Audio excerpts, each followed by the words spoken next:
وَلَا تُطِعِ الْكَافِرِينَ وَالْمُنَافِقِينَ، اور آپ کافروں اور منافقوں کی اطاعت نہ کرو۔ آپ صلی اللہ علیہ وسلم نے بھلا اطاعت کی تھی؟ دیکھیں، جب کسی انسان کی توجہ سے بات سنی جاتی ہے، اثر انداز ہوتی ہے، کوئی مشورہ دے تو انسان کا ذہن ادھر سوچنے لگ جاتا ہے، اس لیے آپ کو روکا گیا نہ ان کی بات سنیں نہ ان سے مشورہ کریں۔ سورہ آل عمران کی آیت نمبر 149 میں فرمایا، یا ایھا الذین آمنوا ان تطیعوا الذین کفروا یردوکم علی اعقابکم فتنقلبوا خاسرین۔ اے لوگو جو ایمان لائے ہو، اگر تم ان لوگوں کی اطاعت کرو گے جنہوں نے کفر کیا تو وہ تمہیں تمہاری ایڑیوں کے بل لوٹا دیں گے، پھر تم خسارہ اٹھانے والے ہو کر پلٹو گے۔ اللہ تعالیٰ نے اطاعت کا نقصان بتایا ہے کہ اگر آپ ان کی سنو گے تو ان کی مانو گے بھی۔ اور مسلمان ریاستوں میں دیکھیے، انہی کے سفیر، انہی کے نومینیٹڈ پرسنز، انہی کی پالیسیز، اکنامک پالیسیز بھی اور دیگر پالیسیز بھی، ہیلتھ پالیسی بھی۔ چلیے، اگر آپ دیکھنا چاہتے ہیں کہ ہم کافروں کی کیسے اطاعت کر رہے ہیں، معذرت کے ساتھ، کیونکہ سائنٹیفک ایج ہے نا، اور سائنٹیفک ایج میں سارے مسلمانوں کا ذہن بھی بدل چکا، کیونکہ انہوں نے سب نے جو کچھ پڑھا ہے وہی تھیریز، وہی فلسفیز، ہم مخالف نہیں ہیں، ہم ان کی بے خدا ہونے کے مخالف ہیں۔ اور نتیجہ آپ دیکھ لیجئے، جو WHO کہہ دے سمعنا و اطعنا،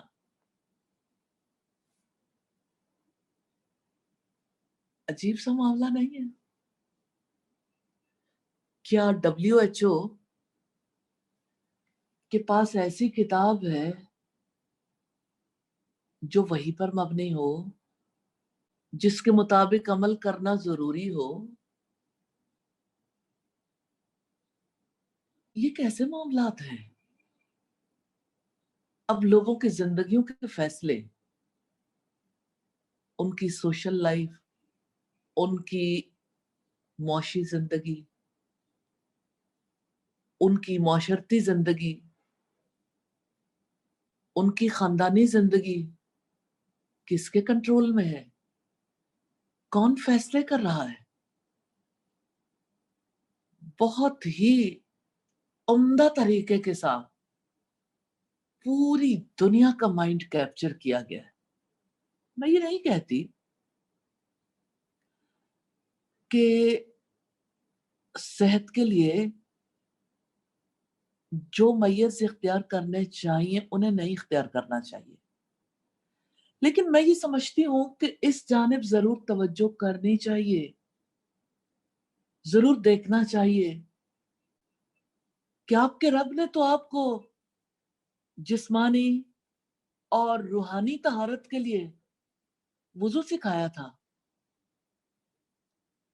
آپ نے پانی کی بجائے، مٹی کی بجائے الکوہل سے پاکیزگی حاصل کرنی شروع کر دی، ہینڈ سینیٹائز کر کے۔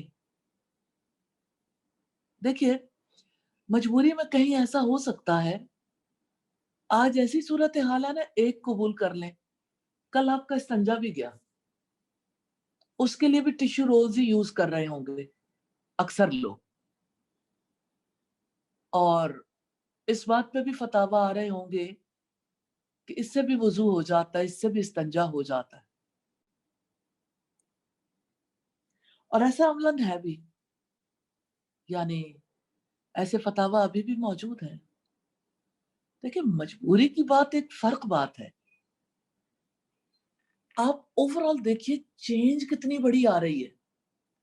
یہ اطاعت نہیں تو اور کیا ہے؟ کوئی سوچنا ہی نہیں چاہ رہا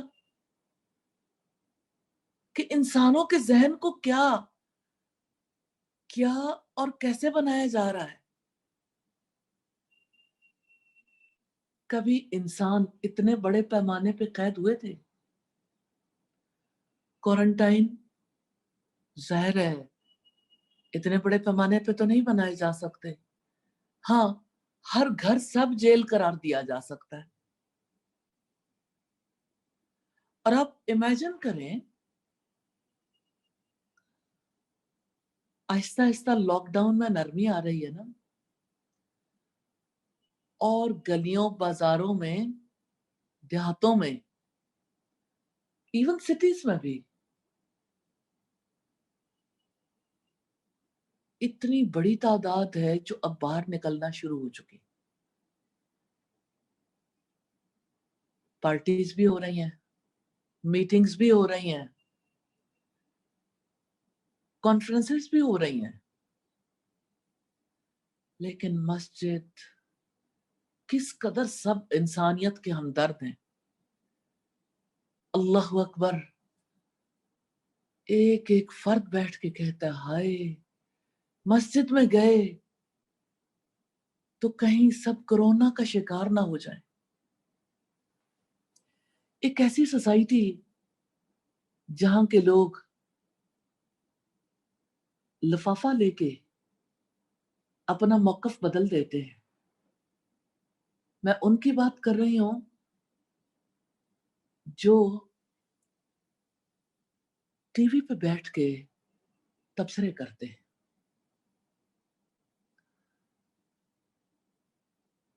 آپ مسلمان ہیں، آپ پر اللہ تعالیٰ کی رحمتیں ہوں، آپ اللہ تعالیٰ سے توبہ کر لیں. آپ کا اپنا ذہن بھی تو ہے. کیا دلوں پر تالے پڑ گئے؟ سوچنا ہی نہیں. جو کسی نے کہنا ہے طوطے کی طرح ریپیٹ کرتے جانا ہے. اور اطاعت کیسے ہوتی ہے؟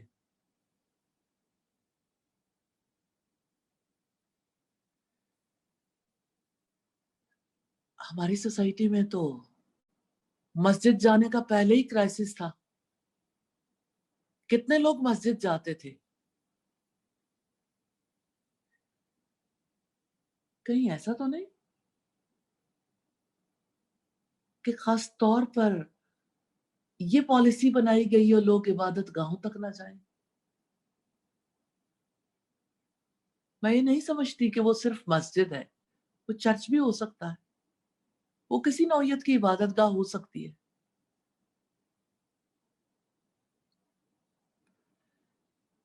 تو یہ ایک نیا لائف سٹائل ہے جو انٹروڈیوس کرایا جا رہا ہے.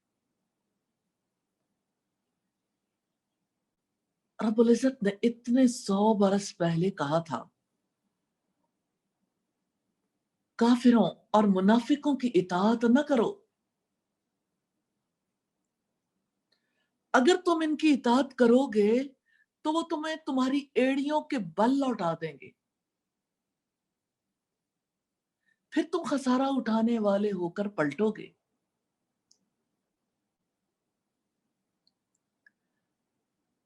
کیا آپ امیجن کر سکتے ہیں؟ اب سب لوگوں کے لیے سوچنا مشکل نہیں رہ گیا. جب آپ الکوہل سے پاکیزگی حاصل کر سکتے ہیں، جب آپ سوشل ڈسٹینسنگ کے فارمولے پہ عمل کر سکتے ہیں، سیلف آئسولیشن اختیار کر سکتے ہیں. دیکھیے، میں ان کی مخالفت نہیں کر رہی، میں آپ کو یہ بتا رہی ہوں کہ یہ ایک لائف سٹائل ہے. اس لائف سٹائل کے ساتھ ہمیں چاہتے نہ چاہتے ہوئے جینا ہے. تو جب اس لائف سٹائل کے ساتھ جینا ہے تو یہ دیا کس نے؟ اللہ تعالیٰ نے، اس کے رسول نے. لوگوں تمہیں تو یہ حکم دیا گیا تھا لَقَدْ كَانَ لَكُمْ فِي رَسُولِ اللَّهِ أُسْوَةٌ حَسَنَةٌ، بلا شبہ یقیناً تمہارے لیے اللہ کے رسول صلی اللہ علیہ وسلم کی زندگی میں بہترین نمونہ ہے. تو پھر اب کس کو نمونہ بنا لیا؟ اور یہ ایک پینڈیمک نہیں ہے، آگے اور بھی آ رہے ہیں. یہ تو ثابت ہو گیا کہ یہ وائرس جو ہے نیچرل ہے. اس نے ثابت ہونا ہی تھا. انسان کب کسی چیز کی تخلیق کر سکا؟ اور پھر اب دیکھیے اللہ تعالیٰ کی طرف سے جب پوری دنیا ایک مخصوص صورت حال میں ہے تو کیا سب کی آزمائش نہیں ہو رہی؟ آپ امیجن کر سکتے ہیں اس وقت آئل کی پرائسز کہاں چلی گئیں دنیا کی منڈیوں میں؟ اور آپ کبھی سوچ سکتے تھے $3 میں امریکہ کا آئل بکے؟ یہ بولی لگے دنیا کے پاس آئل کی سٹوریج کی پلیسز نہیں ہیں. آئل کہاں جائے؟ ابھی تو آئل کی بڑی تنگی تھی. نئے لائف سٹائل میں اللہ تعالیٰ نے دکھایا ہے. اور آپ دیکھیے کہ پیچھے انسان کیسی تدبیریں اختیار کرتا ہے. وَمَكَرُوا مَكْرُ اللَّهِ وَاللَّهُ خَيْرُ الْمَاكِرِينَ. انہوں نے بھی تدبیر کی، اللہ تعالیٰ نے بھی تدبیر کی، اور اللہ تعالیٰ بہترین تدبیر کرنے والا ہے. تو اب دیکھیے کہ کفار اور منافقین کا رسول اللہ صلی اللہ علیہ وسلم پر بڑا دباؤ تھا. اس لیے رسول اللہ کو روکا گیا کہ ان کے دباؤ میں نہ آئیں تاکہ اسلامی نظام زندگی کی خالص پالیسی آگے بڑھے. ان اللہ کان علیما حکیما. یقیناً اللہ تعالیٰ سب کچھ جاننے والا، کمال حکمت والا ہے. اللہ تعالیٰ کاموں کے نتائج کا خوب علم رکھتا ہے اور وہ معاملات کی حکمتوں کو خوب سمجھتا ہے. اس کے اقوال اور افعال حکمتوں والے ہیں. اللہ تعالیٰ علیم اور حکیم ہے. اس نے مسلمانوں کو جو نظام زندگی دیا ہے علم اور حکمت کی بنا پر دیا ہے. تو اب دیکھیے کہ ہم کس کے علم پر بھروسہ کر رہے ہیں، ہم کس کی حکمت پر بھروسہ کر رہے ہیں. ہم نے انسان کی عقل کو بڑا سمجھا کہ اب انسان فیصلے کریں گے، اور انسانوں کے فیصلوں کے ریزلٹس سامنے آتے چلے جا رہے ہیں. اور میں آج ایک بات بڑے واضح طور پر کہنا چاہتی ہوں. اللہ تعالیٰ کی طرف سے جب آزمائش آتی ہے، سورہ البقرہ کی اس آیت کو ضرور سامنے رکھیے گا. وَلَنَبْلُوَنَّكُمْ بِشَيْءٍ مِّنَ الْخَوْفِ وَالْجُوعِ وَنَقْصٍ مِّنَ الْأَمْوَالِ وَالْأَنفُسِ وَالثَّمَرَاتِ وَبَشِّرِ الصَّابِرِينَ الَّذِينَ إِذَا أَصَابَتْهُمْ مُصِيبَةٌ قَالُوا إِنَّا لِلَّهِ وَإِنَّا إِلَيْهِ رَاجِعُونَ. ہم ضرور تمہیں آزمائیں گے کسی قدر خوف سے، بھوک سے، مالوں، جانوں اور پھلوں کے نقصان سے. خوشخبری دے دیں صبر کرنے والوں کو. جن پر مصیبت آتی ہے تو وہ کہتے ہیں بے شک ہم اللہ تعالیٰ کے ہیں اور بے شک ہم اسی کی طرف لوٹ کر جانے والے. خوف کا امتحان، خوف کی آزمائش سے تو آپ گزر رہے ہیں. اب فیئر کم ہوتا جا رہا ہے، اگرچہ کوششیں بہت ہیں. آپ میڈیا اوپن کریں کسی چینل کو، یوں لگے گا کہ جیسے ابھی تور جو ہے وہ سروں کے اوپر رکھا ہوا ہے اور ابھی اس کے نیچے آ کے دب جائیں گے. دیکھیے پہلی بار دنیا میں یہ بیماری نہیں آئی. دنیا میں وائرس بھی ہیں، انہوں نے رہنا ہے. ان وائرسز نے کہیں بھی نہیں جانا. یہ وائرس پہلے بھی تھا، یہ وائرس اب بھی ہے، رہے گا بھی. وائرس آنے کا یہ مطلب تھوڑی ہے کہ آپ گھروں میں چھپ جاؤ. گھر میں چھپ کے کیا بنی سعودیہ کے ساتھ؟ کرفیو میں 1100 سے زیادہ کیسز نکلے. خوف